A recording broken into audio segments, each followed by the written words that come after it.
Hello, Mark. It's Hi, great to see you again, and here we and are. you. When we started recording our series of interviews, we had no idea that the second lockdown is going to start, and Well, here it we was are. in the offing, wasn't it? We thought it might happen eventually, but you're right, it was in the distance, and suddenly here we are in lockdown. Here So we are rather in than sitting lockdown. on two sofas talking to each other, we've got these horrible backgrounds. Well, they're pretty backgrounds, but they keep making strange movements, and we're streets away from each other instead of cushions away. But So hopefully you're well. yes, I'm absolutely fine. And how are you?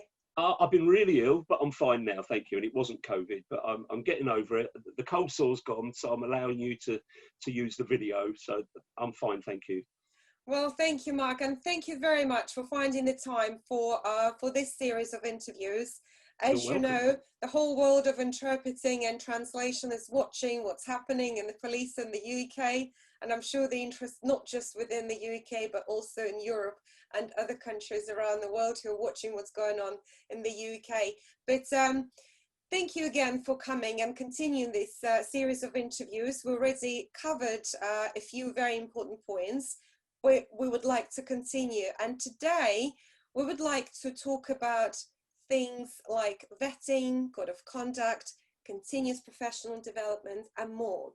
So what I'd like to start with, at the last series, and I had to watch it because it was a while back when we recorded it, so I Mm. watched the last interview and we did touch on vetting.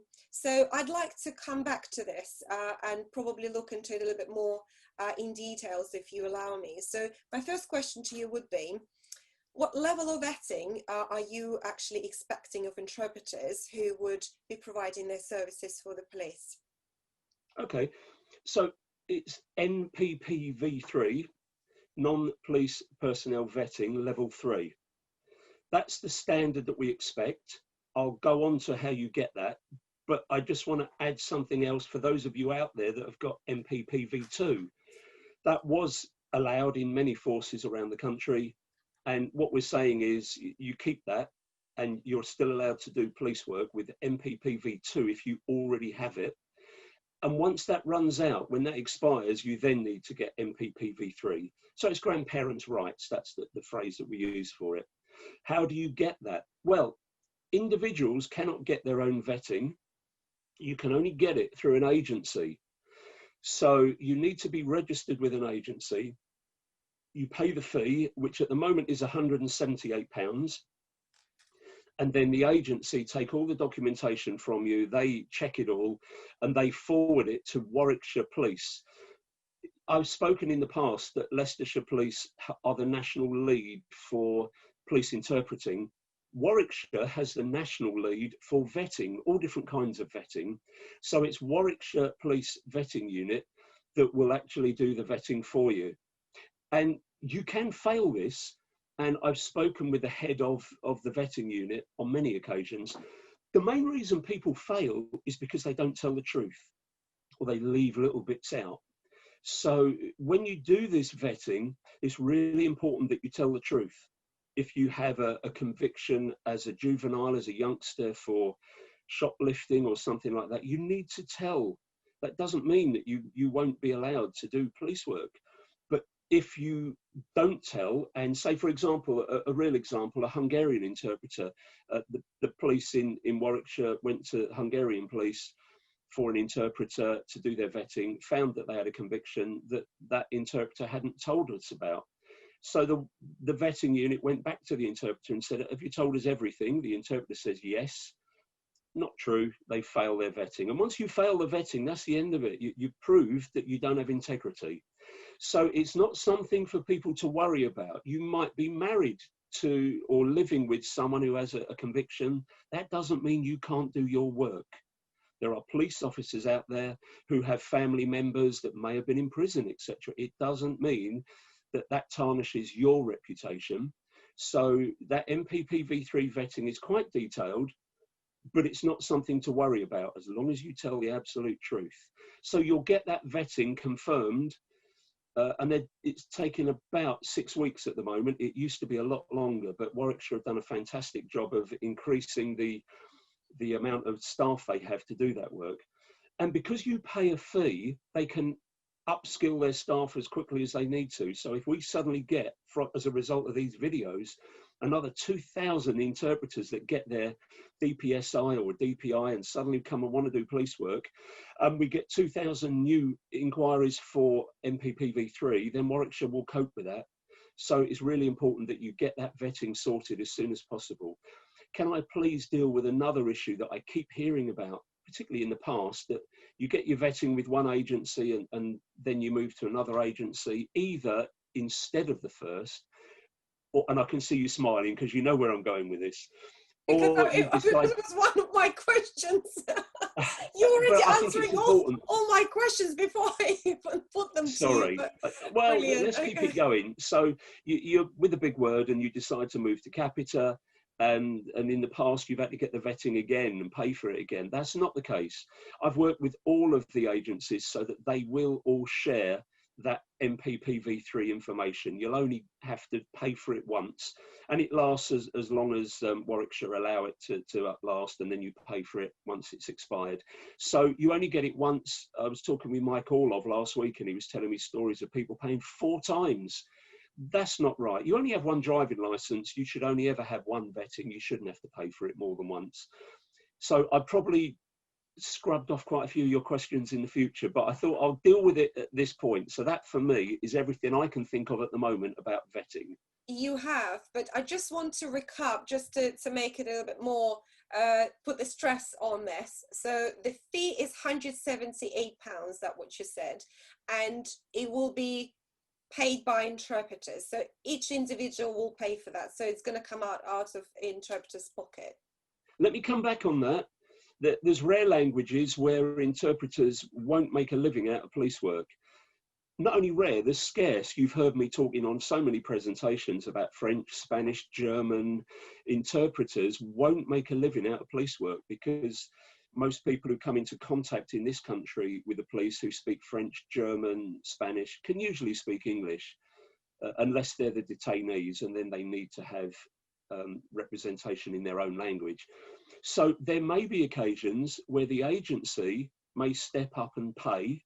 There's also examples I've heard of where the agency stumps up the money in the first place and the interpreter pays it back in installments or some other arrangement. The police don't get involved in that, but we are very keen that agencies should, wherever possible, help out, particularly where we've got interpreters that are just new to police work and may not have enough money to pay that 178. If you're only doing a couple of bookings a week, that £178 is quite a lot of money for you. If you're doing 40 hours a week of police work, like some Romanian and Polish interpreters and Arabic are, then I guess that 178 is less of a problem for you. But of course, that depends on your personal circumstances. You might be paying massive amounts for a mortgage, etc. So normally we're saying the interpreter would pay it, but agencies are doing a great job at the moment around the country trying to help out in various ways, as I've described. So how does the interpreter approach the agency and ask them to help out with payment? How's that gonna work? Or is it only for those languages the agency particularly desperate, they might have that thrown in? They might pay for your vetting if they're interested in your language for their books. Is that what you're saying, that it will be on an individual basis? It's both. So it may be because of a financial issue, so someone's personal circumstances. I guess if you're Romanian or Polish interpreter, which are our 2 highest used languages, most demand, then we probably have got enough now. But that doesn't mean in certain areas we have enough. So it's partly supply and demand, partly humanistic. If an interpreter goes to the Big Word or Capita or Sintra and says, look, I really want to do police work, but I just can't afford that 178 at the moment. They might have been doing health up to now, and we know most of the hospitals are closed and dentists, etc. You can't go to a doctor's surgery as easily. So there's a lot of less work, therefore, that's bad English, there's less work for many interpreters in other sectors. So I think on the humanistic side, the language, the linguist recruitment team are the people to go and speak to at any of those big companies, big agencies. And then if it's a rare language, they're going to be crying out for it. Let's say that there's a new contract that becomes available and a company wins it, an agency wins it, and they're short of interpreters in a certain area of a certain language or number of languages. I think they're going to want to help out and to encourage you to work for them. So don't discount it. So your advice would be to interpreters to always try and speak to a recruitment team at agencies and see if they can assist with payment for vetting. That's not my advice on every occasion. I think if you're doing a fairly good job and earning a fairly good wage, then it's probably incumbent upon you to get that vetting, and certainly the renewal as well, because the assumption there is that you're already doing police work if it's up for renewal. So but certainly talk to the agencies. They're human beings that run the language, the linguist recruitment teams. So talk to them. It's nice to know that they're human being. It's not always experience of practicing interpreters who deal with agencies. They feel that they can't get through. It's like from sketch from Little Britain. You know, a computer says no. Computer says no. And that probably has been the case in the past, Irina, because they've not had me bashing at their doors saying, look, you need to treat these people as humans. So I don't know what the answer is. I'm saying always make friends with the linguist recruitment team. Try and. Gosh. I know. But that's the recipe for disaster. That's when corruption. You know what? If you we've already heard about some good friendship going on in recruitment, and that's where some other interpreters will then get brushed aside because others have a really good, good friendship relationship going on with recruitment. And I'm not looking at nepotism. I'm not saying that you should become their favourite interpreter or anything like that. What I'm saying is, if you've got a financial issue, then speak to them. But possibly, I'm just thinking that this is where I think interpreters should realize the professional association should have a burden of supporting practitioners. So maybe that's something that can go to professional association and see if they can, write a letter on their behalf and perhaps take that matter with agencies or with police forces and see whether that particular interpreter can be helped. I think interpreters should use, they're paying membership money to professional associations. Maybe they should go to them and ask for some help and support when they need it. But also think about how much actually interpreter, or say the interested talent, because these people are very talented, they achieve incredible skill, language communication, cultural understanding. Most of those people actually go through a lot of training, courses, really hard exams and difficult exams. They pay a lot of money. So at the moment, in order to enter the profession, if you're interested in working for police, that's your passion, you really want to do that, and you love helping society, then you'd have to pay probably between 700 to 1200 for qualification. Then you need to pay something in the region of over 200, nearly 300 to be regulated and accountable for regulatory bodies. Then you need to pay around 100, 150, 120 to be on the list of professional association. If you want to then get a trade union, that you pay another 100, and then you also pay another 178 or 200 pounds for vetting. That's a lot of investment just to be out there and to help police with your language skills. So interpreters investing a lot of money and time. So also when you take the course, that's commuting to course, if it's in London or if it's another centre. Obviously now a lot of courses are online, and DPS Online is doing a great job supporting people by providing the services online, which is convenient, especially for those who have children. It's so hard to get away from home and commute to London or other big centres where you can get access to courses. So it's a lot of commitment, and then you face that remuneration subject, but we'll come to that.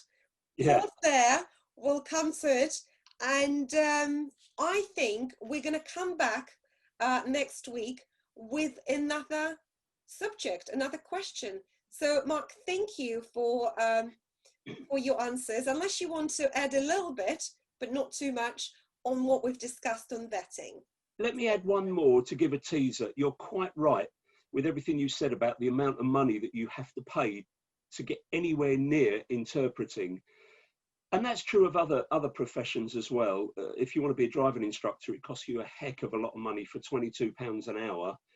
Out of that £22 an hour, you have to pay your fuel and travel around, etc. But here's the teaser. We are looking at raising the hourly rate for interpreters, which will hopefully, yeah, I know, hopefully put them in an area where they can afford to pay that 178. But I'll go back to my original comment, talk to the agencies. If Okay. you've got financial issues, talk to them. Thanks for today, really appreciate it. Thank you, Mark. Thank you very much. I'll see you again next week. Yep, stay Bye. safe. Have a Bye. lovely day. Thanks. Bye. Bye.